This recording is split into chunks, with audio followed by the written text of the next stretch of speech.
Hey everybody, I'm Josh Skinner for WithJosh.com and AmericanIdolNow.org. I'm with Jon Peter Lewis. Jon, thank you so much. Hey, my pleasure. Thank you. Well, let's touch upon Idol. You were on season 3, 6 years ago.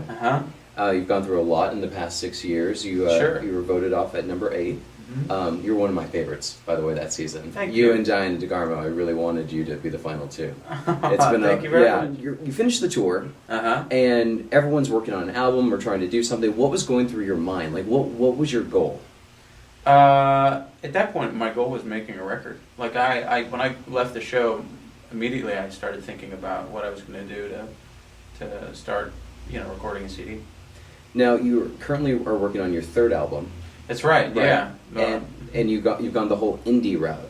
Yeah. The third record I think probably the most indie, I guess. We're just I don't know. I feel like.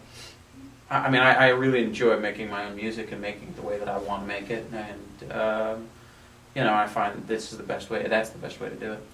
Did you feel like you were getting a lot of offers right after Idol to maybe be mainstream pop and be something that you weren't? I was getting some. Yeah, I was getting some. There was definitely a pull for me to be something other than what I wanted to be, and at that time during American Idol, you're so caught up in lots of events that are happening that are far beyond your understanding. Well, beyond my understanding at that time. I was very new in the music business and didn't really know what was going on, and so I just was I was overwhelmed with events, and I think that played a lot into kind of what happened. You just mentioned that you knew who you wanted to be. Who was that? Like what was the direction that you wanted? Well, I guess a better way to put it is I knew what I didn't want to be. Oh, okay. Yeah. And that would be? Well, I didn't want to be a balladeer. Mm-hmm. I didn't want to be like a crooner or anything. How do you think your projects have changed over the past 6 years? The first one, the first record, we wanted to put out. Like I wanted to just to get it done, and worked really hard at it, and it took quite a while, just because of my inexperience, and I think the second album became more of a concerted effort, became more like focused on how to accomplish it, and like there was a lot of lessons we learned from the first record, and so it became, I think, a little more defined. And I think the third album is going to be. I don't know, probably a bit of a departure from the last two, but still, I think they should be interesting. Now, when you go the indie route, how do you promote it? Like, I know "Break the Silence" was a top 30 AC hit. How do you go around like promoting it? Do you just personally, like my friend Jeff Timmons from 98 Degrees? He's not signed with anybody, but he personally will call and say, "Hey, I want to do an interview. I want you to play my music," and he'll call like hundreds of stations. Like, do you have to do that? We've done a lot of that. I mean, last time we had some people that were helping us out with that, but I don't know. It's like I almost feel like I'm not even going to bother with radio next time around, because I just don't. I don't know that that's really. I don't necessarily find that that's the most productive route. Unless I'm going to try to, unless I've got like I don't know, unless I'm trying to go huge. I think it's not really, it's not worth it. But do you want that? Do you want that huge superstardom? Not really. What do you want? No, I would rather have fewer more faithful followers than many fickle followers.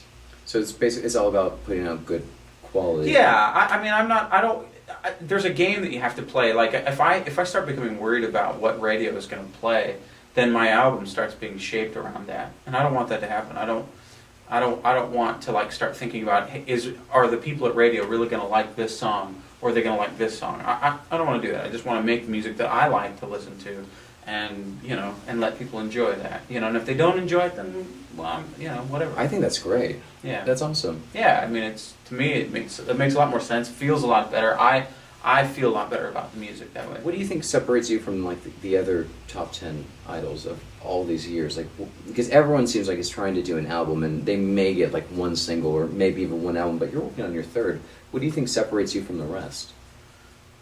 I don't even know. I don't really know what goes on in the rest of their heads to know like what separates me from them. But I would say what's different. For my part, I'm focused on what's next, and I try to get that done, and I have good people around me. Now, do you think being on Idol is kind of like a catch-22? Like, it's great to get you out there, and then as the years go by, you're still possibly defined by like, oh, he was on American Idol. Is it hard to break that shell? Well, that definitely does exist.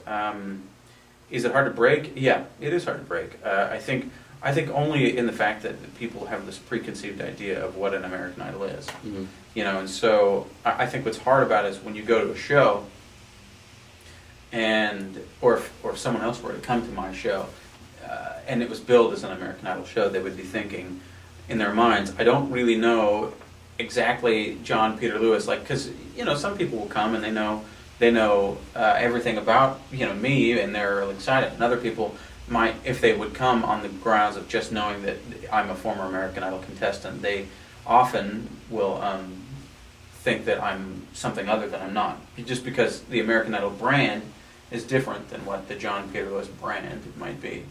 Do you think the American Idol brand has kind of evolved over the past few years? Yeah, definitely. What is it now? Well, now it's definitely, it's a lot bigger. It's less of a singer, like a big giant voice type. That's what it was in the first few seasons. It was about who could really have this big voice and sing, and now you don't see as many of those larger voices getting through, and you see, I think, more. It's more of kind of a pop sensation type of thing. I think they're focused on like selling records, like any record company, and they're trying to they're trying to shape that, or shape themselves around that, that idea, that dogma. Jon has this amazing website called AmericanNobody.com. That's right. And you poke fun at American Idol. And actually, the LA Times called it brilliant and biting satire. That's right. Explain to people who don't know.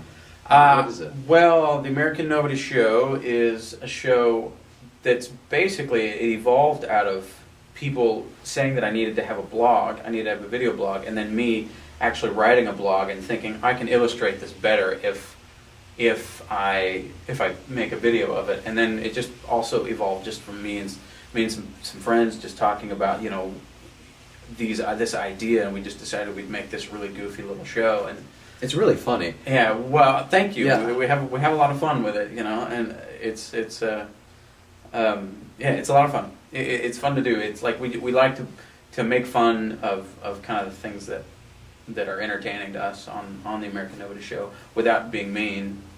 Ultimately, what's next for you? Like, what would you like to see happen? You have an EP coming out. You're working on your third studio album that will be out later this year, early 2011. Mm-hmm. In the meantime, like, what's your ultimate goal for like 2010? My goal for 2010, just to make money, make music. Simple as that. Yeah. I like that. Thank you. You're welcome. If you want more information on Jon Peter Lewis, you can check him out on Twitter. You can check out AmericanNobody.com and his website where you can hear Break the Silence, JonPeterLewis.com. Jon, thank you so much. I appreciate it. My pleasure. Thanks for having me. And this is Josh Skinner with Josh.com and AInow.org. Thanks.